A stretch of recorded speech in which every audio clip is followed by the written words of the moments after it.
నీవైతే వీటిని విసర్జించి నీతిని, భక్తిని, విశ్వాసాన్ని, ప్రేమను, ఓర్పును, సాత్వికమును సంపాదించుకొనుటకు ప్రయాసపడు. చేతులకి స్తోత్రం చెబుతారా? మంచిగా చెప్పండి. హల్లెలూయా. గత వారం మనం ఒక నూతనమైన సిరీస్ ని ప్రారంభించాం. ఏంటా సిరీస్ అంటే మొదటి తిమోతి పత్రిక చెప్పండి 6వ అధ్యాయం 11వ వచనం నుంచి మనం పాఠాలు మొదలు పెట్టాం. దైవజనుడా, నీవైతే లోకాన్ని, పాపాన్ని, ధనాపేక్షని, రకరకాల అపవిత్రతని కోరుకోవద్దు, విసర్జించు వాటిని. అయితే నీవు సంపాదించుకోవాల్సినవి కొన్ని ఉన్నాయి. దైవజనుడా అని ఉంది కాబట్టి ఇది దైవజనులకేనా అంటే కాదు. మీకు గత వారం ఒక మాట చెప్పారు. ఈ దైవజనుడా అనే దాని పైన కానీ పక్కన కానీ ఖాళీ వాళ్ళతో ఏమి రాసుకోమన్నాను? మీ పేరు రాసుకోమన్నాను. అంటే ఇక్కడ దైవజనుడు ఎవరో మీరే, వ్యక్తిగతంగా నేను, వ్యక్తిగతంగా మీకు మీరు. కాబట్టి దైవజనుడు అనే ఈ మాట తిమోతికే కాదు, వాక్యం చదువుతున్న నాకే కాదు, మీకు కూడా వర్తిస్తుంది.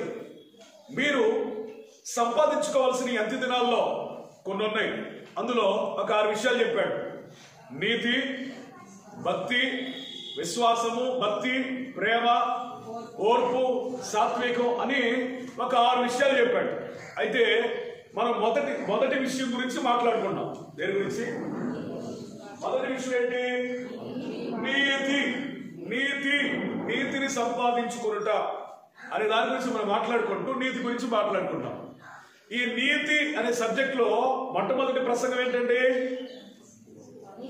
నీతికి వారసుడైన నోవహు. స్తోత్రం చెప్పండి. ఈ రోజు అంశం ఏంటంటే చదవండి 2వ పేతురు పత్రిక 2వ అధ్యాయం 8వ వచనం. నీతిమంతుడు వారి మధ్యను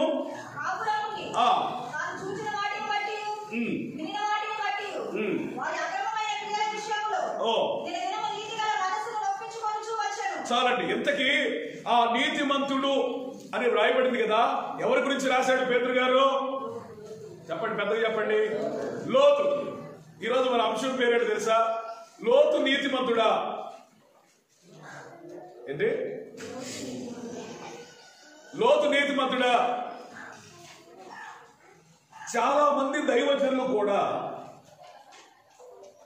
లోతు నీతిమంతుడు అంటే ఒప్పుకోలేని ఒక ఆలోచన ధోరణిలో ఉన్నవాడు ఉన్నారు. బైబిల్లో నీకు ఆధారాలు ఏమాత్రం కనబడనప్పటికీ ఒక్క మాట దేవుడు చెబితే ఖచ్చితంగా మనం అంగీకరించాలి. ఎందుకు లోతు మీద నెగిటివిటీ ఉంది అని మనం ఆలోచిస్తే, సర్వసాధారణంగా ఏ దైవజనుని నోట నుండైనా వినబడే ప్రసంగం ఏంటంటే లోతుకు పిలుపు లేదు. వాస్తవమే, లోతుకు పిలుపు లేదు, కానీ కృప అయితే ఉంది. అబ్రహామును పిలిచినట్టుగా ప్రత్యేకంగా లోతును దేవుడు పిలవలేదు, కానీ అబ్రహాము వెంట లోతు వెళ్తుంటే దేవుడు కాదనలేదే. అంటే దేవుని ఇండైరెక్ట్ కాల్ ఉందా లేదా? చెప్పండి, ఉంది.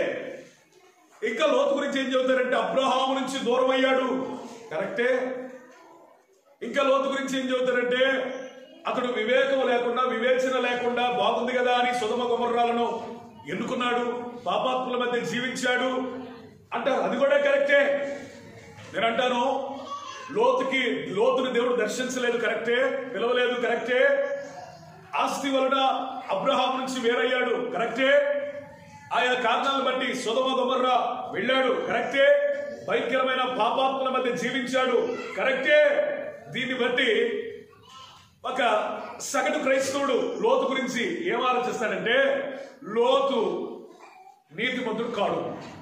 సగటు క్రైస్తవుడు ఏమనుకుంటాడు? లోతు నీతిమంతుడు కాడు. ఈ వాక్యాన్ని ధ్యానించినప్పుడు లోతు మీద ఒక పరిశుద్ధాత్ముడు లోతు మీద నాకు ఒక సదాభిప్రాయాన్ని కలిగించాడు. కొంతమంది జీవితాలు పైన చూస్తే వాళ్ళలో ఏ పరిశుద్ధత లేదన్నట్లుగా, ఏ నీతి లేనట్లుగా, అసలు వీళ్ళు నిజంగా నీతి కలిగిన వాళ్ళు ఎట్టవుతారు, అసలు పేతురు గారి మాట ఎందుకు రాసి ఉంటాడు అని అనుమానించేటట్టుగా ఉంటది. కానీ దేవుడు నాకు ఈ వర్తమానాన్ని నాకు ఇవ్వడాన్ని బట్టి, ప్రత్యక్షతలు ఇవ్వడాన్ని బట్టి నేను అంతగానో స్తుతిస్తున్నాను.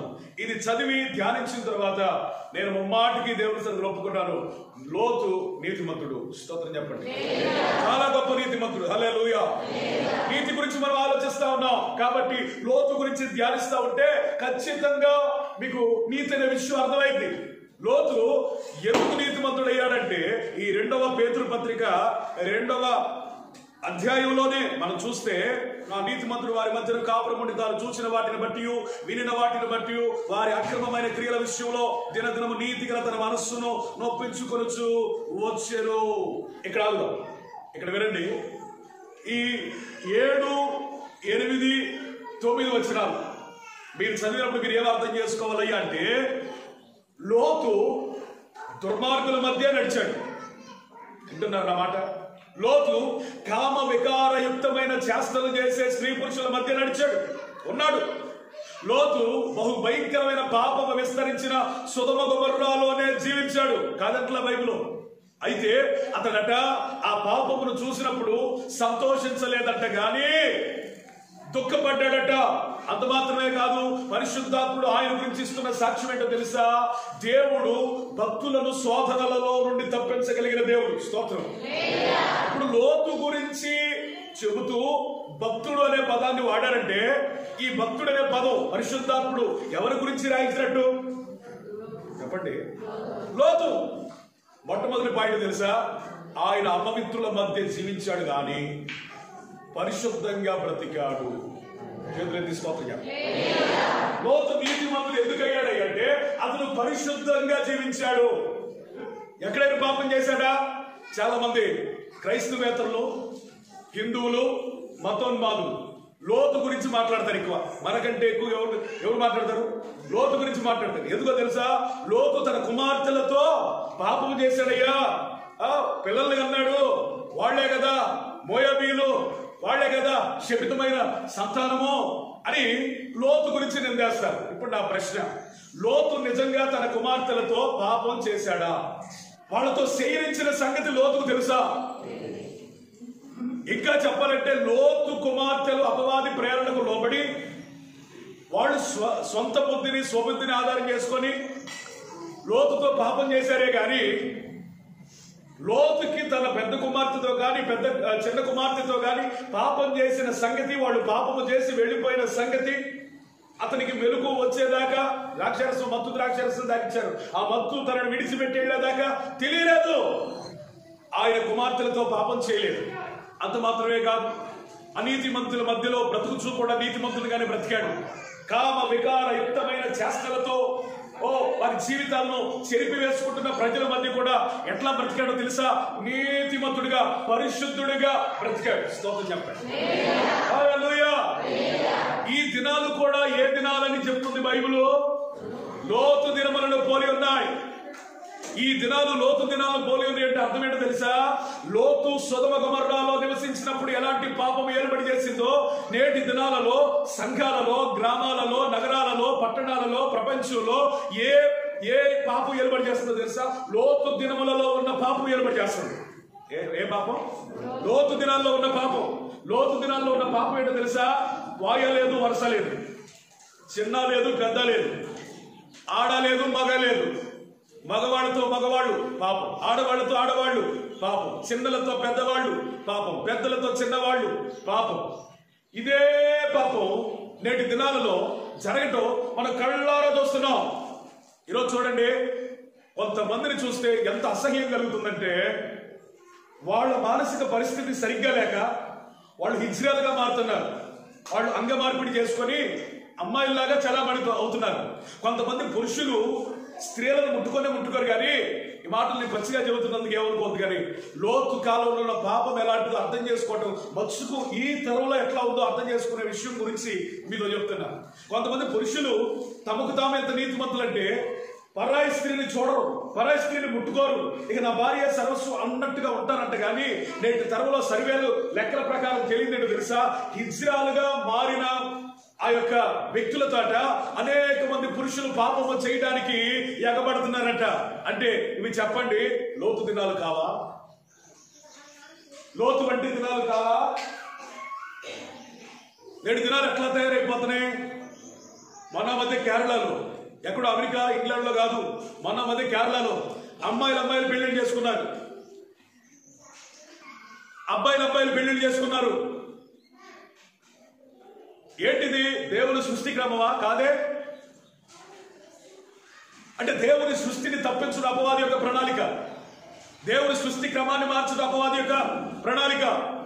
ఎప్పుడు వాడు దైవ నీతికి వ్యతిరేకంగా పోరాడతాడు, ప్రయత్నిస్తాడు, ప్రజలను ప్రేరేపిస్తాడు. అందుకనే ఖచ్చితంగా ఈ పాపాలన్నీ ఎక్కడి నుంచి వచ్చినాయి అయ్యా అంటే సొదొమ గొమొర్రాలో ఆనాడే ఉంది. ఇప్పుడేదో కొత్తగా మనకు కనపడుతున్నాయి, కానీ ఈ పాపం దాని తీవ్రత ఎప్పుడుంది? సొదొమ గొమొర్రాలో లోతు దినాల్లోనే ఉన్నాయి. భయంకరమైన పాపం. యవనస్తులు అంటే అర్థం కావడం కోసం చెబుతున్నా, తమ తోటి యవనస్తులు అసలు పట్టుకోరు, ముట్టుకోరు, అమ్మాయిల్ని చూడరు. ఇక ప్రేమ లేదు, బాగోలేదు అంటారు. వీళ్ళు ఎక్కడికి వెళ్తారంటే వయసులో పెద్దోళ్ళు అయినటువంటి స్త్రీల దగ్గరికి వెళ్తారు. ఈ పాపం ఇప్పుడు కొత్త ఏదో పుట్టింది కాదు, అప్పుడు లోతు దినాల్లో ఉంది. చాలా మంది ఈ పాపంలో నేటి యవనస్తులు పడిపోయారని నేటి తరంలో స్పష్టంగా అర్థమవుతా ఉంది. ఇవన్నీ చూడగా ఖచ్చితంగా యేసు ప్రభు తన శిష్యులతో చెప్పినట్లుగా ఇవే దినాలండి? లోతు దినాలు. వినండి, లోతు అలాంటి భయంకరమైన పరిస్థితుల్లో కూడా ఒక వ్యక్తితో పాపం చేశాడని కానీ, ఒక వ్యక్తితో పాప ధోరణితో వ్యవహరించాడని కానీ బైబిల్లో, ఆదికాండంలో కానీ, పత్రికల్లో కానీ, కొత్త నిబంధన ఇతర ఏ గ్రంథాల్లో కానీ వ్రాయబడలేదు. సూటిగా స్పష్టంగా మనం అర్థం చేసుకోవాల్సింది పరిశుద్ధాత్మ సహాయం తెలుసా. అలాంటి భయంకరమైన పాపుల మధ్య నివసించినప్పటికీ అతడు దేవుడి కొరకు పరిశుద్ధంగా బ్రతికాడు. చప్పటి కూడా దేవుడి స్తోత్రం. లోతు వలె నీవు నేను కూడా నీతిమంతులుగా ఉండవలసిన సమయం ఇది. ఎందుకో తెలుసా? మన ఊర్లో కూడా అలాంటి పాపాలు జరగడం లేదా, అలాంటి పరిస్థితులు కనబట్టలేదా? మనం కూడా ఎట్లా ఉంటుందో తెలుసా? చూసిన వాటిని బట్టి కానీ, వినిన వాటిని బట్టి కానీ మనం ఎక్కడ ప్రభావితం చెందకుండా నీతిమంతులుగా బ్రతకాలి. కొన్ని కారణాలు బట్టి దేశం కాని దేశానికి, ప్రజలు కాని ప్రజల మధ్యకి, ప్రాంతం కాని ప్రాంతానికి మధ్య వెళ్తాం. కొంతమంది విద్యార్థులు ఉంటే చదువుకోవడానికి వెళ్తారు, కొంతమంది ఉద్యోగస్తులు ఉంటే ఉద్యోగం చేయడానికి వెళ్తారు, కొంతమంది పనులు లేక బయట వాళ్ళకి వెళ్తారు, కొంతమంది పెళ్లిళ్ళై బయటికి వెళ్తారు, కొంతమంది ఏదో రకరకాల ప్రయత్నాల్లో వెళ్ళిపోతూ ఉంటారు. వినండి, ఆయా కారణాలు బట్టి, అది చదువు కానీ, ఉద్యోగం కానీ, చేతి పని కానీ, వాట్ ఎవర్ ఇట్ ఎనీథింగ్, నీ జీవితంలో ఆయా పనులను బట్టి దేవునికి, దైవజనునికి, విశ్వాసులకి అనగా సంఘ సహవాసానికి దూరమైనప్పుడు గుర్తుపెట్టుకోవాల్సిన విషయం ఏంటంటే, నేను లోతులాగా పరిశుద్ధంగా జీవించాలి. అబ్రహామును లోతు విడిచిపెట్టాడన్న మాట ముమ్మాటికి సత్యమే. కానీ అబ్రహాము యొక్క పవిత్రత లోతు జీవితంలో స్పష్టంగా కనబడుతుంది. అబ్రహాము దగ్గర విని నేర్చుకున్న ఉపదేశ సారం లోతు జీవితంలో స్పష్టంగా కనబడుతుంది. అబ్రహాము ఏ విధంగా పవిత్రంగా జీవించాడో, శారమ్మ ఏ విధంగా పవిత్రంగా జీవించాడో, అబ్రహాము ఇంటిలో అలవర్చబడిన 318 మంది ఎక్కడ కూడా కంప్లైంట్ లేకుండా పరిశుద్ధంగా బ్రతికారో, చివరికి అబ్రహాము తెచ్చుకున్నటువంటి హాగరు కూడా ఎంత పవిత్రంగా బ్రతికిందో, దానికి ఏమాత్రం తగ్గకుండా లోతు అబ్రహాము దగ్గర విని నేర్చుకున్న ఆ క్రమము, ఆ క్రమశిక్షణ, ఆ పవిత్రతని వంట పట్టించుకొని అతడు పాపాత్ముల మధ్య పరిశుద్ధంగా బ్రతికాడు. స్తోత్రం. ఏమండి, అందరూ పరిశుద్ధులైతే పవిత్రంగా బ్రతకడం చాలా సులభం. గుర్తుపెట్టుకోండి, అందరూ అనుకూలంగా ఉంటే పరిశుద్ధంగా బ్రతకడం చాలా సులభం. అందరూ ప్రార్థన పరులైతే వారి మధ్య ప్రార్థన చేయడం చాలా సులభం. అందరూ దేవుడి కొరకు రగులుతా ఉంటే నువ్వు కూడా ప్రకాశించడం, మండడం చాలా సులభం. అయితే నువ్వు నివసిస్తున్న ప్రజలు, నువ్వు వెళుతున్న ప్రజలు, నువ్వు జీవిస్తున్న ప్రాంతం పాపము చేత నింపబడితే, ఆ పాపం ఆకాశం అంటే స్థాయిలో ఉంటే నీ పరిశుద్ధత ఏ స్థాయిలో ఉంటుంది? పరిశుద్ధుల మధ్య పరిశుద్ధంగా ఉండడం సులభం. ఇంకా చెప్పాలంటే పరిశుద్ధుల మధ్య పరిశుద్ధంగా జీవించడం కష్టమవుతున్న ఈ దినాలలో, అంత భయంకరమైన పాపాత్మల మధ్యలో పరిశుద్ధతను కాపాడుకున్నాడంటే నీతిమంతుడా, పరిశుద్ధుడా కాదు? చెప్పండి. ఇన్ని ఉపదేశాలు నిన్ను పాపాన్ని వదిలిపెట్టట్లేదుగా, ఇన్ని వర్తమానాలని నువ్వు అక్రమ సంబంధాన్ని వదిలిపెట్టట్లేదుగా, ఎంత రోషం కలిగే మాటలని కుక్క తన వాంతికి తిరిగినట్టుగా నీ బతుకుందిగా. పరిశుద్ధాత్ముడు సంఘాన్ని ఎంత బాగా నడిపిస్తా ఉంటే పంది దొరికినట్లు దొరుకుతున్నావుగా. నా సొంత మాటలేం కదా, బైబిల్లో ఉంది. కొంతమంది అట రక్షించబడి వాళ్ళ జీవితాలు ఎట్లా ఉంటాయంట, కుక్క వాంతికి తిరిగినట్లుగా తిరుగుతారంట. అంటే వాళ్ళ జీవితాల్లో వాంతి అంటే ఆ పాపం, విడిచిపెట్టిన ఆ పాపం, విడిచిపెట్టిన అక్రమ సంబంధం, విడిచిపెట్టిన జోదం, విడిచిపెట్టిన తాగుబోతనం, విడిచిపెట్టిన చెడు స్నేహాలు వదలరట. మళ్ళీ తిరిగి తిరిగి తిరిగి తిరిగి తిరిగి తిరిగి తిరిగి తిరిగి ఎక్కడికి వస్తారంట, ఆ వాంతులు ఎత్తుకుంటారట.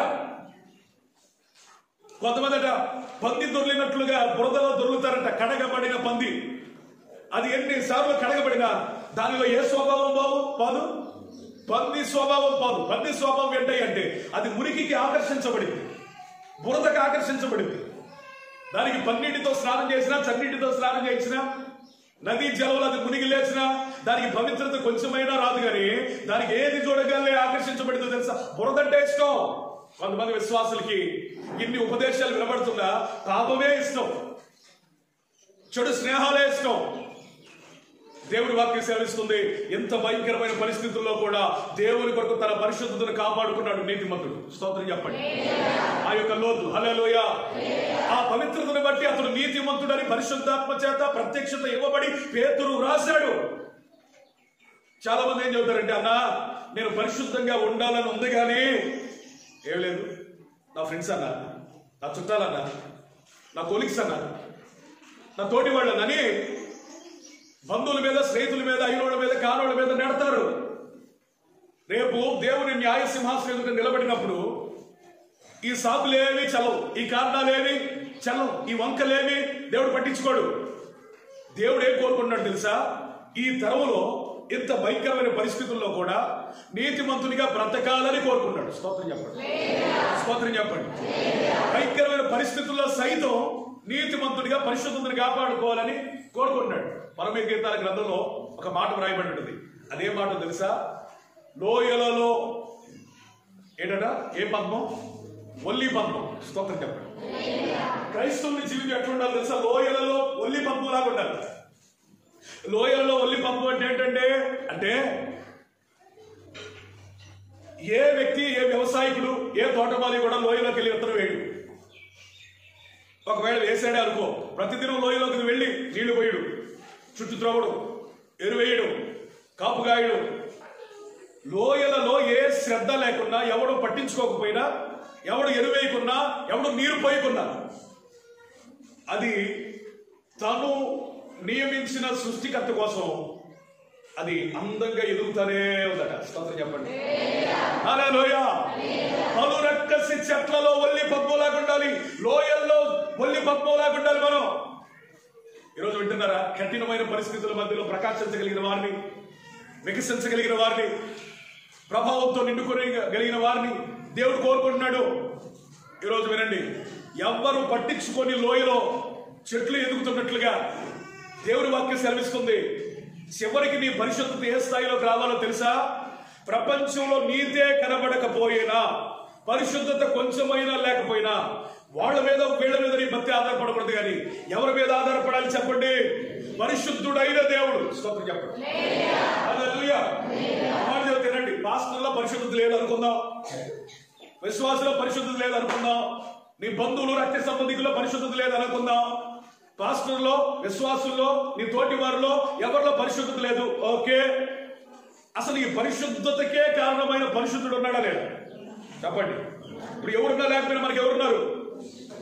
చేతులైతే యేసుకి స్తోత్రం చెప్పండి. హల్లెలూయా. నిన్ను బ్రతికించేది యేసులో ఉన్న పరిశుద్ధత, నిన్ను పరిశుద్ధతతో నింపేది పరిశుద్ధాత్మ దేవుడు. కొంతమంది ఎందుకు పడిపోతారు తెలుసా, వాళ్ళు ఎవరైతే సీనియర్ విశ్వాసులు ఉంటారో వాళ్ళు పడిపోతారు. వీళ్ళు కొన్ని సంఘాల్లో ఎందుకని విశ్వాసులు పడిపోతారు తెలుసా, సేవకుడు సరిగ్గా మాదిరి లేకపోవడానికి పడిపోతారు. కరెక్టే. తోటి విశ్వాసులు సరిగ్గా లేకపోతే ఇంకో విశ్వాసం పడిపోతాడు. కరెక్టే. దైవజనుడు సరిగ్గా లేకపోతే చాలా మంది చెడిపోతారు. కరెక్టే కాదంట్లా, దానికి బైబిల్ ఆధారాలు కూడా ఉన్నాయి. అయితే నేనేమంటానంటే, ఈ అంత్య దినములలో పరిశుద్ధతను గురించిన తీవ్రత ఒక విశ్వాసకి ఏ స్థాయిలో ఉండాలని ఒక్క ఉదాహరణ చెప్తే మీకు అర్థమైపోయింది. అది సీజన్ కాకపోయినా అంజూరపు వృక్షాన్ని చూసి ఏం కోరుకున్నాడు ఆయన? ఫలములను కోరుకున్నాడు. స్తోత్రం చెప్పండి. Praise the lord. దేవుడు మిక్కిలి ఆకలి కొన్నప్పుడు అంజూరపు చెట్టును చూసినప్పుడు ఆకులతో నింపబడింది కానీ ఫలాలు లేవు. ఒక సువార్తలో ఏం రాయబడిందో తెలుసా? అది ఫలములు కాసే కాలము కాదట. స్తోత్రం చెప్పండి. ఇది ఆ చెట్టు గురించి కాదా ఆయన బాధ, దానికి వచ్చిన ఫలముల గురించి కాదా బాధ.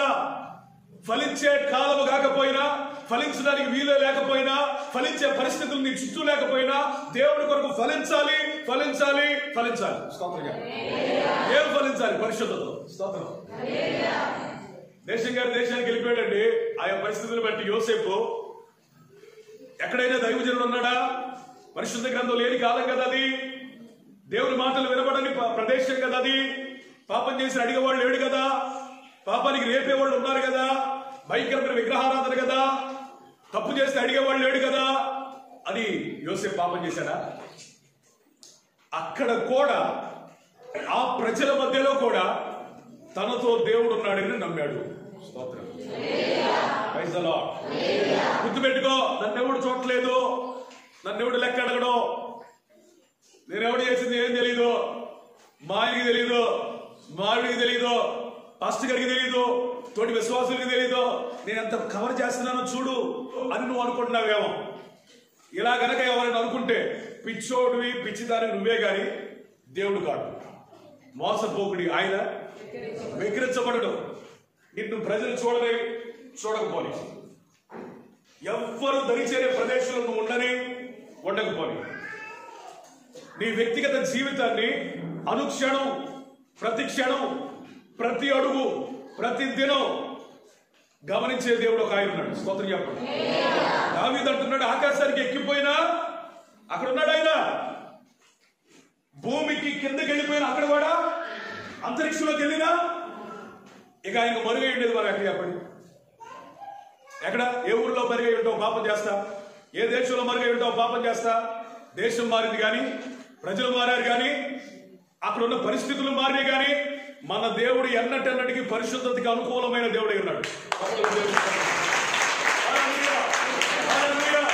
దేశం మారిందే, దేశ పరిస్థితులు మారాయే, ప్రజలు మారాయే, మన దేవుడు పరిశుద్ధత విషయంలో నిన్న నేడు నిరంతరం ఏకరీతిగా ఉన్నాడు.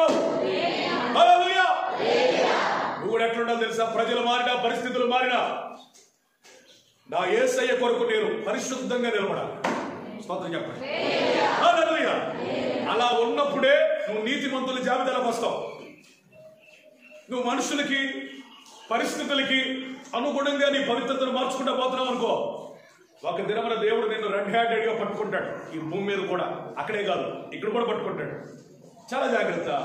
పరిశుద్ధత కొరకు ప్రాణం ఇచ్చే స్థాయిలో మనం ముందుకు గాక. స్తోత్రం చెప్పండి.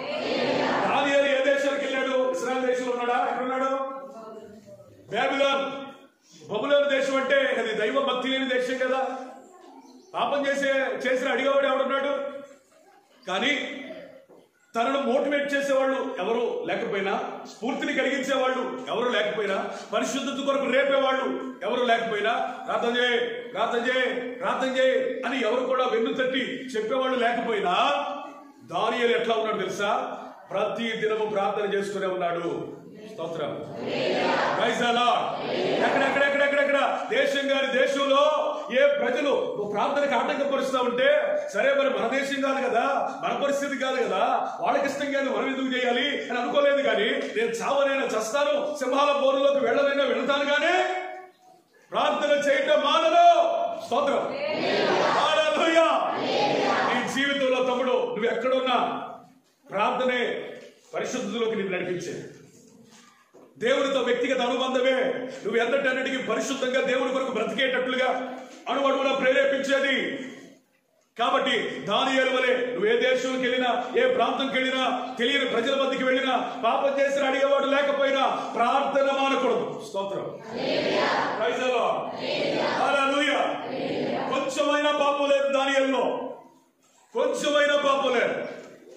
అడిగేవాడు లేకపోయినా, చెప్పేవాడు లేకపోయినా, దేశం కాని దేశమైనా, షడ్రక్, మెషక్, అబేద్నెగోలు ఎంత తీర్మానాల్లో ఉన్నారు, ఎంత నిబంధనలో ఉన్నారు. విగ్రహం వల్ల వచ్చే కీడులో పడకుండా, దాని వల్ల వచ్చే అపవిత్రతలో ఎక్కడ కూడా పడిపోకుండా నీ విగ్రహానికి మొక్కరే మొక్కమన్నా.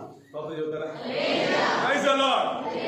ఏమండి, ఇన్ని వాక్యాలు ఇది కూడా నువ్వు అన్యాచారాలు మాట్లాడలేదుగా. తల బాదుకొని చెప్తున్న పాస్టర్ గారి మాట అంటలేదుగా. దేవుడు చెప్పే బోధ నీకు ఎక్కట్లేదుగా. అన్యాచారాలు మనం పాటించకూడదు అంటే అది ఇదే అదే ఇది ఇదే అంటావే. నువ్వు నీతిమంతుడువా? ఎట్లా అవుతావు? దేవుడి వాక్యం సెలవిస్తుంది, కట్టడలు లేని ప్రజల మధ్యలో కూడా ఏమండి నిజమైన దేవుడిని ఎరుగని ప్రజల మధ్యలో కూడా దానియేలు గాని షడ్రక్ మెషక్ అబేద్నెగో గాని నిజమైన దేవుడిని సన్మానించారు. హల్లెలూయా, హల్లెలూయా. నిజమైన దేవుణ్ణి సన్మానించారు.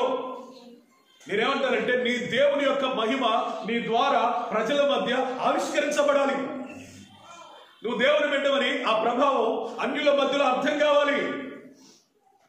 ఆ స్థితిలో నువ్వు బ్రతకాలంటే పరిశుద్ధత కొరకు, నీతి నియమాల కొరకు, దేవుని కట్టడల కొరకు, దేవుని వాక్యం కొరకు నీ నడుము కట్టుకొని ఆయన రాకడ వరకు నిలబడదుగాక. స్తోత్రం చెప్పండి. యెఫ్తా గురించి బైబిల్లో రాయబడిన మాట ఏంటో తెలుసా? అతడు అల్లరి జనముల మధ్యలో ఉన్నాడు కానీ అల్లరి చిల్లరిగా బ్రతకలేదు. స్తోత్రం చెబుతారు. ఏ జనం? అల్లరి జనం, భయభక్తులు లేని జనం, అల్లరి చిల్లరిగా ప్రవర్తించలేదు. అతడు ఎవరో, అతని పిలిపేంటో గుర్తెరిగి ప్రవర్తించాడు. నేనేమంటానంటే కొన్ని పరిస్థితులు ఎట్లా ఉంటాయని బైబిల్ సెలవిస్తుందంటే, వాస్తవానికి నువ్వు పరిశుద్ధులతో సహవాసం చేయాలి, పరిశుద్ధుల సహవాసంలో ఉండాలి, వాళ్ళతో మాత్రమే నువ్వు ఫెలోషిప్ లో కలిగి ఉండాలి. కరెక్టే. కొన్ని పరిస్థితులు ఎట్లా ఉంటాయి అంటే, మనం ఎంత వద్దనుకుంటున్నా ఎవరి మధ్యలో కాదాం? మరి ఎంత వద్దనుకుంటున్నా ఎవరి మధ్యలో ఉండాల్సి వస్తుంది? సొదొమ గొమొర్రా ప్రజల వంటి మధ్యలోకి, ఎవరి అల్లరి జనమ మధ్యలోకి, బబులోను ప్రజల వంటి వారి మధ్యలోకి కొన్నిసార్లు వద్దనుకున్నా వెళ్లాల్సిన పరిస్థితి వస్తుంది. అలాంటప్పుడు యెఫ్తా లాగా నీ పిలుపును గుర్తించి దాని కొరకు నిలబడదుగా. రెండో మాట చెప్తా. ఎందుకని నీతిమంతుడు? ఒకటి, పరిశుద్ధంగా బ్రతికాడు. అపవిత్రమైన జనుల మధ్య కూడా ఎట్లా బ్రతికాడు? రెండో మాట చెప్తా. అదే 2వ పేతురు పత్రిక 2వ అధ్యాయం 8వ వచనం చదవండి.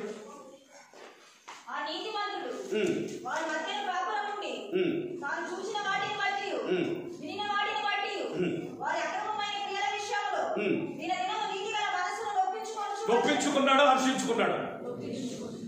సంతోషించాడా? బాధపడ్డాడా? రెండో మాట ఏంటి చెప్పరా? ఆయన పరిశుద్ధంగా జీవించడమే కాదు, పాపాన్ని అసహించుకున్నాడు. చంద్రకి స్తోత్రం. హల్లెలూయా. పరిశుద్ధతలో ఉన్నతమైన స్థాయి ఏంటో తెలుసా? నీ మట్టుకు నువ్వు పరిశుద్ధంగా బతకడం కాదు, పాపాన్ని అసహించుకునే, ద్వేషించుకునే స్థాయిలోకి రావాలి. మన మధ్య ఒక ఊరు వెళితే మీటింగ్కి నా పక్కన ఒక సహోదరుడు వచ్చాడు, తోడుగా ఒక సహోదరుడు వచ్చాడు. ఆ సహోదరుడు పరిస్థితి ఏంటంటే అంటే ప్యూర్ వెజిటేరియన్, అంటే మాంసాలు తినడు, చికెను, మటను, బీఫ్, చేప, రొయ్య, పీత ఏవి తినడు. ఏం తింటాడంటే పప్పు, పచ్చడి, కూరగాయలు తప్ప ఇక ఏది తినడు. అక్కడ వచ్చిన పరిస్థితి ఏంటంటే వాడు బ్రతిమిలాడేసరికి ఒక ముక్క ఇంత చారేసుకొని తిన్నాడు మటన్ కర్రీ. ఏమైందో తెలుసా? నేనైతే ప్రశాంతంగా నిద్రపోయాను. తెల్లారి లేచి చూస్తున్నాడు, అన్న రాత్రి అంతా విరోచనాలన్న, వాంతులన్న, వద్దన్న కానీ పెట్టారన్న అన్నాడు. ఒక వెజిటేరియన్ నాన్ వెజ్ ఎంత అసహించుకుంటాను తెలుసా? నాకు వద్దు, నేను తిన్నాను. ఆ ప్రాంతంలో కూడా ఉండడు, ఆ వాసన కూడా గిట్టదు. అట్లాగే పరిశుద్ధత కొరకు మనం బ్రతుకుతా ఉన్నప్పుడు పాపాన్ని చూసినప్పుడు ఇష్టం కలగకూడదు, దాన్ని సమర్థించే మనసు రాకూడదు, పూర్తిగా దాని మీద ద్వేషం కలగాలి. స్తోత్రం. పాటలు పాడతావు, ఆరాధన చేస్తావు, బలలో పాల్గొంటావు, ఓ తెల్లని వస్త్రాలు ధరిస్తావు, అంత బాగుంది. పెళ్లికి ఎవడైనా డీజే పెడుతుంటే కాలంటే ఆడుతున్నావు అనుకో, ఎవరు నువ్వు చెప్పరేంటండి? నువ్వు పరిశుద్ధంగా జీవిస్తున్నానా అనుకుంటున్నావు కానీ ఏ స్థాయిలోకి రాలా? చెప్పరేంటండి? పాపాన్ని అసహించుకునే స్థాయిలోకి రాలా. అర్థమైందా? పరిశుద్ధత అంటే పరిశుద్ధంగా ఉండటమే కాదు, పాపాన్ని ద్వేషించడం. స్తోత్రం. రోడ్డు మీద వెళ్తున్నామండి, కొంతమంది బహిర్భూమి కూర్చొని వెళ్ళిపోయారు. అవన్నీ చూసుకుంటా ఉంటావా? ఆహా, మీకు అర్థం కావడం కోసం చెబుతాను. ఇప్పుడు చెప్పేటప్పుడే కొంతమంది అంటారు, ఏం చేస్తాం? ఆడవాళ్ళు అయితే శీర్షం చేసుకుని పెట్టంటారు, మగవాళ్ళు అయితే తొందరగా వెళ్ళిపోతారు. మొత్తానికి ఒక మన దేహంలో నుంచి వచ్చిన మలినమైన పదార్థమే భూమి మీద పడగానే మనకి మనమే ఏం చేసుకుంటాం చెప్పండి. పాపాన్ని ద్వేషించే విషయంలో మనం ఇంత ఖండితంగా ఉంటే దేవుడు నిజంగా మనం పరిశుద్ధులు మనకు గుర్తిస్తాడు. యేసయ్యకి చేతులు ఎత్తి స్తోత్రం చెప్పండి. ఈరోజు నువ్వు ఏ స్థాయికి రావాలి అంటే పాపాన్ని అసహించుకుని ద్వేషించుకునే స్థాయిలోనికి వచ్చుదువుగాక. కీర్తన 119:13 ద్వేమనస్కులను చాలండి. కీర్తనాకారుడైన దావీదు ఎవరిని ద్వేషిస్తున్నాడట? ద్విమనస్కులు. ఎందుకు ద్వేషిస్తున్నాడు? వాళ్ళు ధర్మశాస్త్రాన్ని ఇష్టపడరు. ఇంత ఉక్కపోతలో కూడా శ్రద్ధగా వాక్యం వింటున్న వాడిని ప్రభు దీవించునుగాక, ఆశీర్వదించునుగాక. ఈరోజు మన విశ్వాసానికి పరీక్ష. మన సబ్జెక్ట్ ఏంటి? నీతిని సంపాదించుకోవాలి. ఏంటయ్యా నీతంటే? ప్రతికూల పరిస్థితుల్లో కూడా పరిశుద్ధంగా ఉండడం. హల్లెలూయా. పాస్టర్ గారు గట్టి వాక్యం చదువుకుని చూద్దాం అని అనుకొని దేవుడు ఇప్పుడు మనకు ఒక ట్రైల్ వేసాడు. ప్రతికూలతలో కూడా నువ్వు వాక్యం వింటావా వినవా? కొంతమటికి చాలా మంది సక్సెస్ అయ్యారు. స్తోత్రం చెప్పండి, స్తోత్రం చెప్పండి. వినండి. దైవజనుడైన దావీదట ద్విమనస్కులను ద్వేషిస్తున్నాడు. ద్విమనస్కులు అంటే తెలుసా? ఇటు లోకంలో ఉంటారు, మందిరంలో ఉంటారు, అక్కడ డీజే దగ్గర ఎగురుతారు. చెప్పండి ఆహాహా హల్లెలూయా అని ఇక్కడ చేతులెత్తుతారు. ఇక్కడ దేవా అని ఏడుస్తారు. బయటికి వెళ్ళిన తర్వాత అన్యాచారం. ఇక్కడ అపరాధిని యేసయ్య అని మొహమంతా చింకంతా దించి ఏడిసిరా ఏడవకపోయినా మొత్తానికి ఏడుతారు. మళ్ళీ ఇదే ఏడుపు ఎక్కడ కంటిన్యూ అయ్యి తెలుసా? సీరియల్ దగ్గర. కట్టగా జరగాలి. ఈ అబ్బాయి ఎంత కష్టపడుతున్నాడని కొంతమంది ఎక్కడ ఎడుతారు? చెప్పండి చెప్పండి. ఆడ ఉంటారు, ఏడ ఉంటారు, వెళ్ళా ఉంటారు. Double minded people. ఏ మైండ్? దేవుని బిడ్డలకి డబల్ మైండ్ ఉండకూడదు, డబల్ టంగ్ ఉండకూడదు, ఒకే మైండ్ ఉండాలి. స్తోత్రం. దాని గురించి బైబిల్లో రాయబడిన మాట స్థిరమైన మనసు, స్థిర బుద్ధి. నువ్వు ఎలాంటి పరిస్థితుల్లో కూడా రెండు మైండ్లు ఉండకూడదు, రెండు రకాలుగా వెళ్ళకూడదు. పెద్దలకు సామెత చెప్పారు, రెండు పడవల మీద కాలేసినోడు తీరం. చాలా ఎప్పుడైనా రెండు పడవల మీద కాలేసినోడు చూసారా? చూడరు. ఒకవేళ ఎవడైనా సాహసం చేసాడు అనుకో, ఎంత టాలెంటెడ్ పర్సన్ అయినా ఏదో ఒక దినం అతను ఏమవ్వాలి? పడిపోవాలి, ఖచ్చితంగా పడిపోతాడు. కాబట్టి వినండి, లోకం మీద ఒక అడుగు, సంఘంలో ఒక అడుగుంటే, దేవుని మీద ఆధారపడుతూ మళ్ళీ లోకం మీద ఆధారపడితే వినండి, ఏదో ఒక రోజున ఖచ్చితంగా నువ్వు చాలా ఇబ్బందులు ఎదుర్కోవాల్సి వస్తుంది. ఒకవేళ నీతో అలాంటి ప్రజలు ఉన్నారా? అలాంటి మనస్సు నీలో లేకుండా ద్వేషించాలి. స్తోత్రం. Praise the lord. ఎక్కడొక మాట అక్కడొక మాట చెప్పేవాళ్ళు ఏ మనసు కలిగిన వాళ్ళు? మందిరంలో ఒక రకంగా బయటికి వెళ్ళిన తర్వాత ఇంకొక రకంగా ప్రవర్తించేవాళ్ళు ఎవరు? ఇలాంటి మనస్సును మనం ద్వేషించుదాము గాక. రెండో మాట 139:21.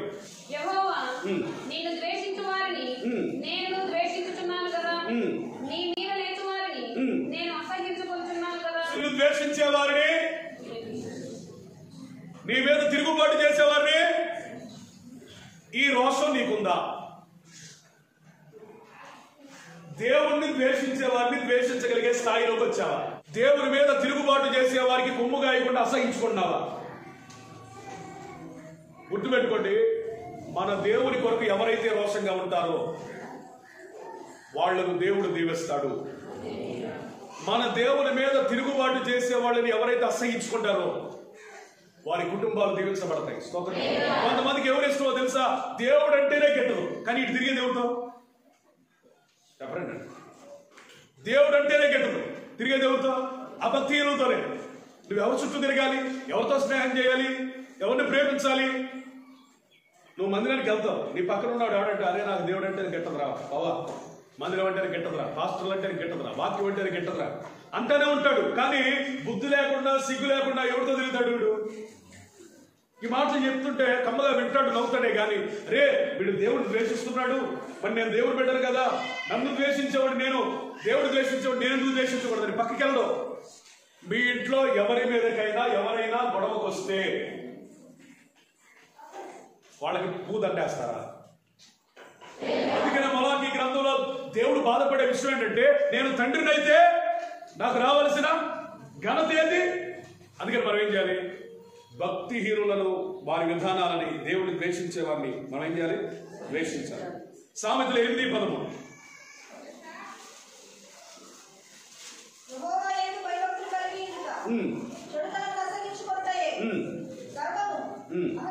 అహంకారం. చాలండి. దేవుని యందు భయభక్తులు కలిగి ఉన్నటువంటి తెలుసా, చెడుతనమును అసహించుకోవటం. దేని అసహించుకోవటం? చెడుతనాన్ని ప్రేమిస్తూ దేవుని యందు భయభక్తులు కలిగి ఉండటం సాధ్యమా? మాట్లాడపోయినా చెడుతనమును వెంబడిస్తూ దేవుని యందు భయభక్తులు కలిగి ఉండటం సాధ్యమా? చెప్పండి. ఏదో ఒకటే కదా. దేవుడు వాక్యం సెలవిస్తుంది. ఏంటా చెడుతనం అంటే గర్వము, అహంకారము, దుర్మార్గత, కుటిలమైన మాటలు. మిషనరీలు ఇలాగే సేవ చేశారు బైకులు లేకుండా. ఆ భాగ్యం మనకి ఇచ్చినందుకు స్తోత్రం చెప్పండి. హల్లెలూయా. యేసు ప్రభు బైక్ లేకుండా ఎంతమంది వాక్యం చెప్పాడు? 5,000 మంది వాక్యం చెప్పాడు. స్తోత్రం చెప్పండి. అంతమంది అంతసేపు చెబుతున్నా వింటానే ఉన్నారు. మీరు కూడా విందురు కాక. స్తోత్రం. హల్లెలూయా. మనం ఏం చేయాలి చెప్పండి? దేవుని యందు భయభక్తి కలిగి ఉన్నటువంటి చెడుతనంలో అసహించుకోవడం. చెడుతనం అంటే అహంకారము, గర్వము, దుర్మార్గత, కుటిలమైన మాటలు. గర్విష్ఠులతో ఎవరైతే స్నేహం చేస్తున్నారో ఆటోమేటిక్ గా వాళ్ళు కొంతకాలానికి ఏమవుతారు? అంతే. దేవుడి వాక్యం సెలవిస్తుంది, ఆయన అహంకారులను ఎదిరించి ఎవరు కృపరిస్తాడు?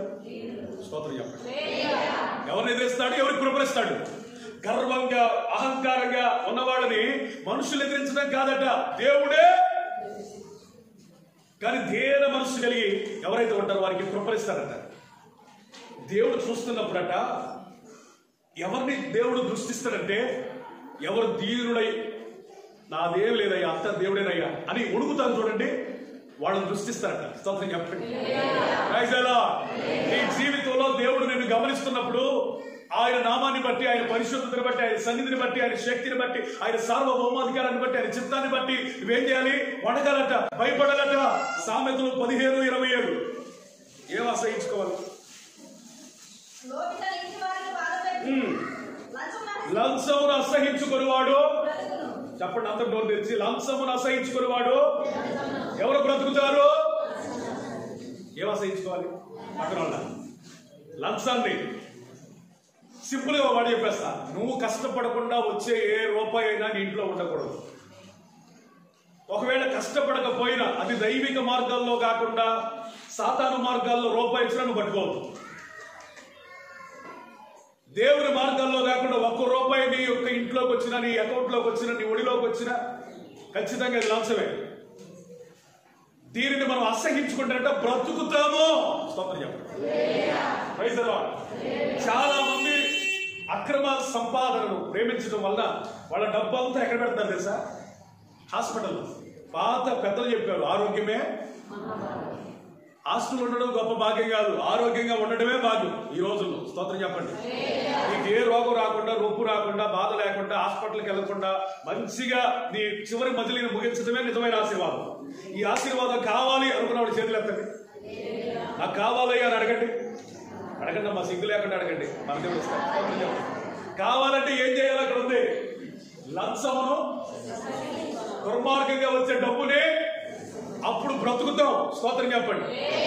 రోగాలు రాకుండా ఆయన కాపాడుతాడు. హల్లెలూయా. ఆయన పరమ వైద్యుడు నిన్ను స్వస్థపరుస్తాడు.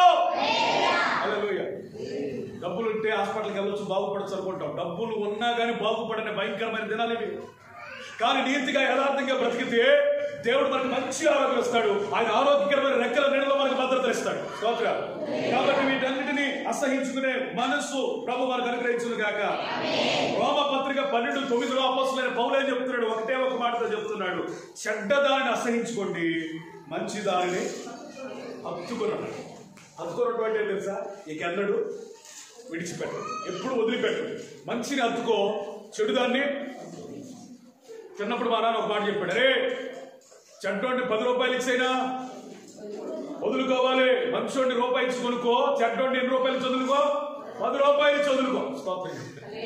అంటే డబ్బు కంటే ఏది గొప్పది? మంచితనం గొప్పది, మంచిని హత్తుకోవటం దేవుడి మనసు మనకు అనుగ్రహించదు. కానీ ఒకవేళ నువ్వు చెడ్డవారిని హత్తుకున్నావంటే వాళ్ళ ద్వారా ఈ రోజు నువ్వు మంచిగా నీకు ఉండొచ్చు. కానీ ఒక దినమున నీ కొంప ముంచేది వాళ్ళే. ఎవరు? నువ్వెవరిని హత్తుకున్నావో వాళ్ళే నీ కొంప ముంచుతారు. వాళ్ళు నీ కొంప ముంచక మునిపే, నీ జీవితాన్ని కాల్చి వేయక మునిపే నువ్వేం చేయాలి? వాళ్ళకి దూరంగా వెళ్ళిపోవాలి. ఆకాన్ని హత్తుకున్నారండి కొంతమంది, వాళ్ళ జీవితాలు ఏమైంది? శపించబడ్డాయి. నోవహు కుటుంబం నీతిని హత్తుకున్నారు, వాళ్ళేమయ్యారు? చేతులు పైకెత్తిస్తారు. ఒకటి, లోతు ఎందుకు నీతిమంతుడయ్యాడయ్యా? పరిశుద్ధుడు. రెండవది, పాపాన్ని అసహించుకున్నాడు. మూడవది చదవండి, 2వ పేతురు పత్రిక 2వ అధ్యాయం 8వ వచనం. ఆ నీతిమంతుడు వారి మధ్యన పాపం ఉండి తాను చూసిన వాటిని బట్టి వినిన వాటిని బట్టి వారి అక్రమమైన క్రియల విషయంలో దినదినము నీతిగల మనసు నొప్పించుకొనుచు వచ్చెను. నొప్పించుకొనుచు. మూడో మాట, నొప్పించుకునే మాట అని అర్థం ఏంటి తెలుసా? అతడు దినము తన పవిత్రత కొరకు పశ్చాత్తాపడ్డాడు. అప్పటి 3 పాయింట్ ఏంటి? ఈరోజు మన జీవితాల్లో ప్రతి దినం మనల్ని మనం కడుక్కుంటూ ఏడవాలంట. ఈ లోకంలో ఉన్నప్పుడు మాట, చూపు, ప్రవర్తన, భావాలు, అభిప్రాయాలు, ఉద్వేగాలు, ఉద్దేశాలు ఇవన్నీ ఎంతో కొంత చెడిపోతాయి అన్నది వాస్తవం. అయితే అలాగని మనం చెడిపోయినట్టుగా కాదు. కానీ మనం బయటంతా తిరిగి వచ్చిన తర్వాత కాళ్ళు కడుక్కున్నట్టుగా ఈ లోకంలో తిరిగినప్పుడు ఆ దిన ముగింపులో మనం ఏం చేయాలి? దేవుని సన్నిధిలోకి వెళ్ళి పశ్చాత్తాపడి మన పాపాలన్నీ కడుక్కోవాలి. చెప్పండి. నువ్వు కంటిని దాన్ని చూసిన దాన్ని బట్టి, కంటి వల్ల కలిగిన చిన్న పెద్ద అపవిత్రతను బట్టి నీ కళ్ళు కడుక్కోవాలి. చేతుల ద్వారా చేసిన పాపాలను బట్టి చేతులు కడుక్కోవాలి. తెలుసో తెలియక వెళ్ళకూడని ప్రాంతాలకు వెళ్ళినప్పుడు నీ కాళ్ళు కడుక్కోవాలి. నీళ్లతో కాదు, కన్నీటితో. పశ్చాత్తాపట్టు అంటే అదే, ప్రభువా నన్ను క్షమించండి, ఈ మార్గాలకు వెళ్లకుండా నన్ను ఆపండి, ఇలాంటి వారి మధ్యలో నేను బ్రతుకుతున్నాను, నన్ను కాపాడండి, ఇలాంటివి భరించలేకపోతున్నాను, ఇలాంటి ప్రజల మధ్యలో కూడా నేను సంయమనం కలిగి పరిశుద్ధంగా జీవించడానికి సహాయం చేయండి అని దేవుని సహాయాన్ని వేడడాన్ని ఏమంటారు తెలుసా? మనల్ని మనం దుఃఖపెట్టుకోవడం. రైతులా హల్లెలూయా. ఎవరో నిన్ను వచ్చి ఏడిపించడం కాదు. దేవుని సన్నిధిలోకి వెళ్ళిన తర్వాత పరిశుద్ధాత్ముడు మనల్ని ఏం చేస్తాడు? ఏడిపిస్తాడు, ఒప్పింపు చేస్తాడు, మన పాపాలను ఒప్పింపు చేస్తాడు. పాపమే కాదు, ఎలా నీతిగా బ్రతకాలో నీతిని కూడా ఒప్పింపు చేస్తాడు. ఈ అనుభవం అంట నెలకొకసారి బలారాధనప్పుడు వాచిరెడ్డి సర్వీస్లో సంవత్సరానికి ఒకసారి లోతు లేదట. అతని గురించి వ్రాయబడింది, దినము పశ్చాత్తాపడుతున్నాడు. తప్పడగొట్టాడు. లోతు అప్పుడప్పుడు పశ్చాత్తాపడలా. ఎప్పుడెప్పుడు పశ్చాత్తాపడు? దినము. స్తోత్రం. లోతు నీతిమంతుడు కాక మనం అవుతావా? చెప్పండి. లోతు నీతిమంతుడు కాక ఆయన కాక మనం ఎట్టవుతాం? ఆయన ప్రతి దినము పాపం విషయంలో నొప్పించుకుంటూ, గుండెలు బాదుకుంటూ, అయ్యా ఈ పరిస్థితుల్లో బ్రతుకుతున్నా, నాకు అర్థం కావట్లేదు, నీవేనయ్యా నాకు శరణం, నాకు దిక్కు నీవే అని పశ్చాత్తాపడాడు ఆయన. ఈ అంత్య దినములలో ఒకడట కొవ్వలు గోళ్లకు ఎగిరిపోతున్నట్లుగా శుద్ధులు పరిశుద్ధ గృహానికి చేరే దినాలు. మనం కూడా మన దేహ విమోచన కొరకు పావురాల వలె మోల్గాలి. గొవ్వలు ఎందుకు మోలుగుతాయో మనకు తెలియదు, కానీ మనం ఎందుకు మోల్గాలో తెలుసా? ఈ దేహ విమోచన కొరకు. దేహ విమోచన ఎందుకు? ఈ దేహంలో ఉంటే, ఈ లోకంలో ఉంటే ఎక్కడో పాపం అంటే అవకాశం ఉంది. అందుకే ఈ దేహ విమోచన కొరకట ఈ లోకంలో మనం బ్రతకాలని కాదు, కానీ త్వరగా నీ రాకడ వస్తే బాగుండు. స్తోత్రం చెప్పండి. ఆ విధంగా నన్ను సిద్ధపరచు. దేని కొరకు ఆడవాలి? దేహ విమోచన కొరకు, పాప విమోచన కొరకు, పవిత్రత కొరకు మనం ఆడవాలి. యెఫ్తా కుమార్తె ఎందుకు ఏడ్చింది? బట్టలు కొనిలేదనా, బండి కొనిలేదనా, ఫోన్ కొనిలేదనా, పిక్నిక్ వెళ్ళలేదనా? ఎందుకు ఏడ్చింది? తన కన్యాత్వమును గురించి ప్రలాపించింది. ఎందుకు ఏడ్చింది? కన్యాత్వం. అయ్యా నేను పురుషుడు ఎరుగని దాన్ని, ఆ విషయంలో నేను పాపం చేయలేదు. అయినా మాటలు కానీ, చూపులో కానీ, ప్రవర్తనలో కానీ, అనుకోకుండా కానీ, కలలో కానీ ఎక్కడైనా తప్పిపోయానేమోనని ఎన్ని రోజులు ఏడ్చింది? 2 నెలలు ఏడ్చింది. ఎన్ని నెలలు? 2 నెలలు ఏడ్చింది. దేనికోసం? ఏహ సంబంధమైన వాటి కొరకు కాదు, పరిశుద్ధత కొరకు. స్తోత్రం చెప్పండి. లోతు ఎందుకు నీతిమంతుడు? పరిశుద్ధుడు. 2 పాపాన్ని ద్వేషించాడు. 3 పరిశుద్ధత కొరకు పశ్చాత్తాపడ్డాడు. 4వ విషయం చెప్తా, అద్భుతమైన విషయం చెప్తా. ఆది కాండం రండి. ఇప్పుడు ఆది కాండంలో కొత్త 19వ అధ్యాయం తీయండి. 1వ వచనం. ఆ సాయంకాలము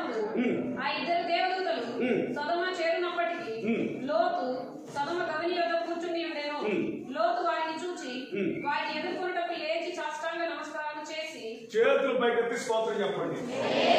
ఆయన పరిశుద్ధతను కలిగి ఉండడమే కాదు, పాపాన్ని అసహించుకోవడమే కాదు, పాప విషయమై దినదినములు ఒప్పించుకోవడమే కాదట, ఆయన ఆత్మీయ పరిణితి, ఆత్మీయ స్థాయి చూడండి. సొదొమ గొమొర్రాలకు దేవదూతలను దేవుడు పంపించినప్పుడు ఆ దేవదూతల్ని గుర్తించగలిగే దర్శనం కలిగింది. లోతుకుని దర్శనం చూడండి. దేవదూతలు గుర్తించడం పెద్ద ఎంత తెల్లగా ప్రకాశవంతంగా మెరిస్తే, రెక్కలుంటే, మనుషుల్లాగా కాకుండా కొంచెం వ్యత్యాసంగా ఉంటే మనం కూడా గుర్తుపట్టగలవా లేదా చెప్పండి అని అనుకుంటాం. కానీ ఆ ఊర్లో వాళ్ళకి వాళ్ళు ఎట్ట కనపడ్డారు చూస్తారా? 19వ అధ్యాయం 5వ వచనం. ఈ రాత్రి నీ యొద్దకు వచ్చిన హలో విన్నారా? ఆ ఊరోడికి ఎట్ట కనిపించాడు? ఎట్ట కనిపించారు దేవదూతలు? అది మ్యాటర్ ఇక్కడ. ఊరోడు అందరికి మనుషుల్లా కనిపించారు. లోతుకి ఎట్లా కనిపించారు? వీళ్ళు దేవుని సన్నిధిలో నుండి వచ్చిన దేవదూతలే తప్ప వీరు మనుషులు కాదని లోతు మాత్రమే గుర్తించగలిగాడు. చప్పట్లు కూడా దేవుని స్తోత్రం. హల్లెలూయా, హల్లెలూయా. ప్రపంచమంతా వీళ్ళు మనుషులురా అని అనుకుంటారు, కానీ వీళ్ళు దేవదూతలని గుర్తించగలిగే ఆత్మీయ పరిణితి ఉన్నవాడికి తప్ప ఎవరికి అర్థం కాదు. వాడు దేవదూతలని గుర్తించి కూర్చున్న స్థలంలో నుండి లేచి సాష్టాంగపడి నమస్కారం చేశాడు. సాష్టాంగపడి నమస్కారం అంటే తెలుసా ఎవరికైనా?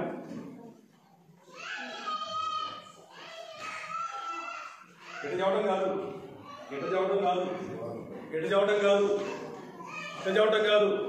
వారులో పడి ప్రతి అవయవము నేలను తాకేటట్టుగా వారులో పడటాన్ని దాన్ని ఏమంటారు? సాష్టాంగ. ఎట్లా నమస్కారం చేశాడు? వారులో పడి దండ పెట్టాడు. చెప్పండి. లోతు నుంచి మనం నేర్చుకోవాల్సిన పాఠం ఏంటి తెలుసా? దేవుని యొద్ద నుండి పంపబడిన వారిని నువ్వు గుర్తించగలగాలి, వారి అభిషేకాన్ని గుర్తించగలగాలి, వారి పిలుపును గుర్తించగలగాలి, వారి ప్రత్యేకతను గుర్తించగలగాలి, వారి పరిశుద్ధతను గుర్తించగలగాలి, వారు దేని కొరకు నియమించబడ్డారో అర్థం చేసుకోవాలి. స్తోత్రం. హల్లెలూయా.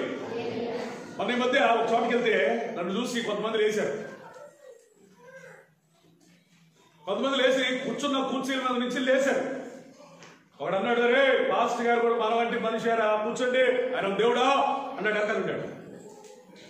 మాకు తెలియదు వీళ్ళకి ఎందుకు నిల్చున్నారు. వీళ్ళు దైవజనుడు పిలిపేంటో, అభిషేకం ఏంటో, ఆ జీవితం ఏంటో, దేవుడు ఎందుకు ప్రత్యేకించాడో వారు ఎరిగారు కాబట్టి కూర్చున్న స్థలం నుంచి లేచి గౌరవప్రదంగా అన్నా వదనాలయ్యా అన్నారు. భక్తి లేనివాడు, గుర్తించినవాడు ఏమన్నాడు తెలుసా? పాస్టర్ గారు ఏమన్నా దేవుడా ఎందుకు లేచి నిలబడ్డారు, కూర్చోండి అన్నాడు. ఆవిడ ఆ రోజుల్లోనే కాదు, ఈ రోజుల్లో కూడా దేవుని పేరు వచ్చిన వాళ్ళు గుర్తించిన వాళ్ళు పోగొలలో ఉన్నారు. దైవజనుడు నీ ఇంటికి రాగానే నువ్వు ఎలా ప్రవర్తిస్తున్నావు, ఎలా ఆతిథ్యం ఇస్తున్నావు, ఎలా గౌరవిస్తున్నావు, దైవజనుని గురించి నీ హృదయంలో ఉన్న ఆలోచనలు ఏంటి? ప్రతిదినం వీటిని జ్ఞాపకం చేసుకోవాలి. కనబడని దేవుడిని నువ్వు ఏ విధంగా ఆరాధిస్తావో, ఏ విధంగా ప్రేమిస్తావో నీకు ఎలా తెలుస్తుంది తెలుసా? కనబడే దైవజనుడితో నువ్వు వ్యవహరించే తీరుతెన్నులు. స్తోత్రం. కొంతమంది దైవజనుడి దగ్గరికి రావాలంటే భయం. సరే, అదొక రకమైన భయం అయితే ఇంకొక భయం చెప్తారండి. భయం కాదు, ఇది గర్వం. లెక్కలేంతలో ఏడ వందనాలు చెప్పాల్సి వచ్చిందని పాస్టర్ గారు కళ్ళు మూసుకొని తెలిసేలో మాయమయ్యేవాడు కొంతమంది ఉంటారు. ఎందుకు? ఈయన కలిపితే ప్రేమగా పలకరించాలి. మన దగ్గర లేనిదే అది కదా. బీపీ ఉంది, షుగర్ ఉంది, కానీ ఏం లేదు, ప్రేమ లేదు కదా. లేని ప్రేమను మనమే అన్నట్టుంటాం. ఈ వందనాలు చెప్పేది ఏంటని ఆమె టనేలోకి వెళ్ళిపోతాడు కదండి. నీకు ఉపదేశాన్ని అందిస్తున్నా, నీ కొరకు ప్రార్థిస్తున్నా, నీ కొరకు ప్రయాసపడుతున్నా. దైవజనుడిని నువ్వు ఎలా గౌరవించాలని దేవుని వాక్యం సెలవిస్తుందంటే, ప్రపంచంలో ఎంతమంది ఉన్నారు వాళ్ళందరికంటే రెట్టింపు సన్మానానికి అర్హులుగా బైబుల్ దైవజనుడు గుర్తిస్తుంది. ప్రపంచంలో ఎంతమంది ఉన్నారో అంతమంది కంటే కూడా రెట్టింపు సన్మానానికి దేవుని తర్వాత అర్హులు ఎవరండి? దైవజనుడు. ఈ రోజు నుంచి మీరు నేర్చుకోవాల్సిన పాఠం ఏంటి తెలుసా? దైవజనుడిని గుర్తించండి. దైవజనుడిని ప్రేమించండి, దైవజనుడిని సన్మానించండి, వారు చేసేటువంటి సేవను గుర్తించండి, వారి ప్రయాసని గౌరవించండి. దైవజనుడిని గుర్తించని వారిని గణ్యంలో కింద లెక్కేసుకోవచ్చు. కాబట్టి మనం ఏం చేయాలి తెలుసా? దేవుని పేరట వచ్చిన వారిని గుర్తించే మనసు కలుగును గాక. యేసు ప్రభు తన శిష్యులతో ఏం చెప్పాడు తెలుసా? నాయన, మీరు ఎవరింటికైతే వెళ్తారో, ఎవరైతే చేర్చుకుంటారో, మిమ్మల్ని చేర్చుకున్నవాడు నన్నే చేర్చుకున్నాడు. ఒకవేళ వాళ్ళ ఇంట్లో ఏమి లేదా, నీళ్ళే ఉన్నాయా, గిన్నెటు సన్నీళ్ళు ఇచ్చారనుకో, ఆ ప్రతిఫలం కూడా పోదట. అంటే దైవజనుడికి కుర్చీ వేసి గిన్నెడు మంచినీళ్ళు ఇచ్చినా ఆ ప్రతిఫలం పోదని దేవుడి వాక్యం సెలవిస్తుంది. స్తోత్రం, ప్రైజ్ ది లార్డ్. సరే, నువ్వు ఇచ్చేది ఇవ్వని పక్కన పెడితే నీ హృదయం అంతా కూడా ఒక ఆశతో, ఒక ఉద్దేశంతో నింపబడాలి. దైవజనుడు అంటే దేవునికి నాకు మధ్యవర్తి, ప్రతినిధి, నా కొరకు ప్రార్థించేవాడు, నన్ను దేవుని భయభక్తుల్లో నిలబెట్టడానికి దేవుని పాదాల వద్ద ఉపదేశంలో పొందుకునేవాడు, కేవలం నా కోసం, నా కుటుంబం కోసం, సంఘక్షేమం కోసం దేవుడే పంపిన ఒక ప్రత్యేకమైన మనిషి దైవజనుడు అని గుర్తించినప్పుడు ఖచ్చితంగా నువ్వెక్కడ తక్కువ చేయబడవు. దేవుడు నిన్ను తలగా చేయనుగాక, హెచ్చించునుగాక, ఆశీర్వదించునుగాక. ఏరియాని గుర్తించి ఒక చిన్న అప్పం ఇచ్చింది. ఎంత అప్పం ఇచ్చింది? అప్పం చిన్నదే, కానీ ఆ పొందిన ఆశీర్వాదం. స్తోత్రం చెప్పండి దేవుడిగా. హల్లెలూయా. అప్పం చిన్నదే, కానీ ఆశీర్వాదం పెద్దది. బహుశా ఎలీషాకి పట్టుదలగా పోదు.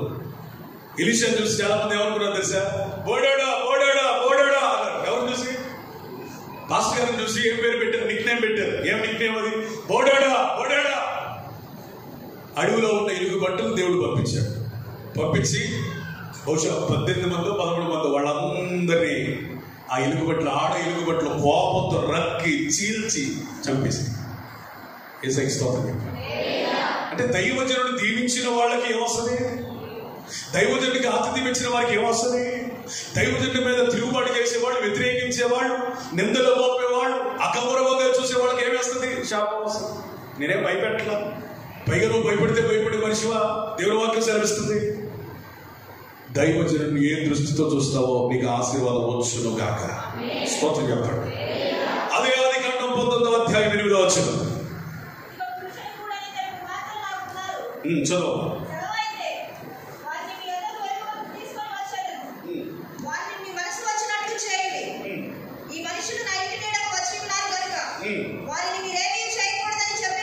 దేవునికి స్తోత్రం చెప్పండి. హల్లెలూయా. చేతుల పైకి స్తోత్రం చెప్పండి. హల్లెలూయా. వింటున్నారా? చాలా అద్భుతమైన విషయం ఇది. నా హృదయం ఆనందంతో, సంతోషంతో కేకలు వేసిన సందర్భం ఇది. నిజంగా లోతుకున్న త్యాగం చూడండి. లోతు ఇంటికి ఎవరు వచ్చారని చెప్పారు ఇందాక. దేవదూతలు వస్తే ఆ ఊరు పాపంతో నిండిపోయింది కదా, ఆ ప్రాంతం. వీళ్ళు కూడా మనుషులే అనుకుని, మీ ఇంటికి వచ్చిన మనుషులు ఎవరో బయటికి తీసుకుని రండి, వాళ్ళతో మేమేం చేయాలి? పాపం చేయాలి, అనుభవించాలి, తీసుకొని రండి అంటే లోతు అంటున్న మాట చూడండి. అయ్యా, నా ఇంట్లో పెండ్లికి వచ్చిన 2 కుమార్తెలు ఉన్నారు, వీళ్ళని వదిలేయండి.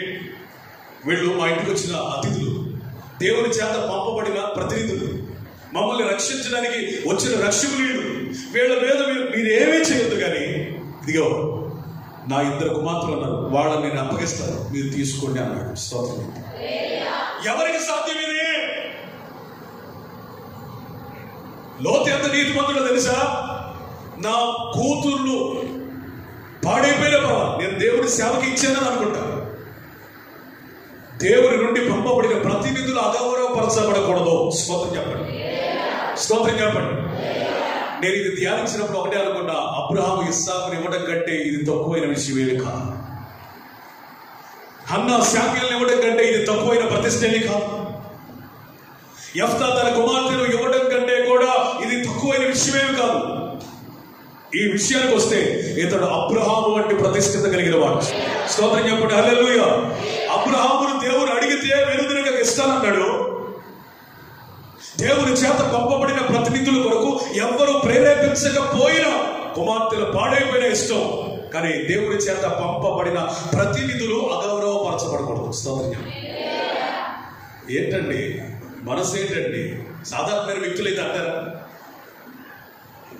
ఒకవేళ పాస్టర్ గారి వాక్యం ద్వారా గద్దిస్తేనో లేకపోతే ప్రత్యక్షంగానో కొంచెం గట్టిగా మాట్లాడితేనే దైవజనుడి మీదే తిరుగుబాటు చేస్తున్న ఈ కాలంలో దైవజనుడి కోసం పరువు పోగొట్టుకునేవాడు, త్యాగం చేసేవాడు ఉన్నారంటారా? ఆలోచన చేయండి. మీ జీవితాలలో దేవుని చేత పంపబడిన వారి కొరకు ఎంత త్యాగం చేయాలో కదా. కొంతమందికి అర్థం కాదు వాక్యం. వాళ్ళు ఏమనుకుంటారంటే లోతు మంచోడా పిచ్చోడా, వాళ్ళు ఎవరో పాపిస్తారు వస్తే వాళ్ళకి అప్పగిస్తారంటాడండి అని అనుకుంటారు. శరీర సంబంధాలు, ప్రకృతి సంబంధం, విశ్వాసం ఎదగరాడు. కానీ ఎదిగిన వాళ్ళకి అర్థమయ్యే విషయం ఏంటి? అర్థం అవ్వాల్సిన విషయం ఏంటంటే ఒకవేళ మనుషుల చేత చెరపబడి పాడైపోయి చచ్చిపోయినా లోతు వారి కుమార్తెలు ఎందుకు ఇచ్చాడు అనేదే దేవుడు చూస్తాడు. స్తోత్రం చెప్పండి. ఎందుకు ఇచ్చాడు? దైవజనుల గౌరవాన్ని పెంచడం కోసం, వారి గౌరవానికి ఎక్కడ కూడా భంగం కలగకుండా ఉండడం కోసం. అంటే దీని అర్థమేంటి తెలుసా? ఒకవేళ వాళ్ళు పాడైపోయినా, పతనమైపోయినా, చెడిపోయినా, చెడగొట్టబడినా, ఇక వారి శీలమే పోయినా చివరికి దేవుడు దాన్ని దేనిగా అంగీకరిస్తాడో తెలుసా?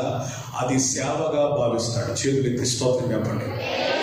అతడు పరిశుద్ధుడు, పాపాన్ని ద్వేషించాడు, పరిశుద్ధ కొరకు దినదినము పశ్చాత్తాపడ్డాడు, దేవుని పేరట వచ్చిన అభిషిక్తులు గుర్తించాడు, దేవుని పేరట వచ్చిన అభిషిక్తుల కోసం తన కుమార్తెనే త్యాగం చేశాడు. 6వ చదివి అట్లా ముగించారు. 19 ఆది కాలం.